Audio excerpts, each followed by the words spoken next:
Guys প্রায় 1 ঘন্টার রাস্তা পাড়ি দিয়ে আইলাম তোমার বুগলে গেলে না। এটা হলো আমার কবিলের বাপের বাড়ি। তো বাড়িতে না আসতে আসতেই মানে খাবার টাইম হয়ে গেছে, এখন ভাত খাম। তো ব্লগটা দেখতে থাকেন। গাড়ি আমরা এখানে পার্কিং করলাম, কইরে এখন ভাত খাম। ভিডিও ভালো লাগলে একটা লাইক কমেন্ট সাবস্ক্রাইব করে দেবেন সবাই।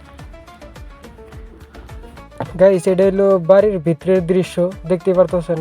বাড়ির ভিতরে সৌদি আরবের বাড়ি ঘর কিন্তু এমনি সব বাড়ির বাইরের দৃশ্য একই দেওয়া যাবো, আর ভিতরের দৃশ্য অনেক সুন্দর। তো দেখতে পারতেছেন অনেক সুন্দর একটা, ওটা হলো মজলিস। আর এখন আমরা দেরি না করে খাবার বসি। তো এই যে আমরা খাবার বসি, দেখতে পারতেছেন আস্তে একটা ছাগল আগে সামনে দিছে। তো ছাগল না, তো এটা দুম্বা। তো এই দুম্বা খেতেছি। তো এই যে ওটা হলো চেন্নাইয়ের এক ভাই, এটা হলো বিহারি বাবু।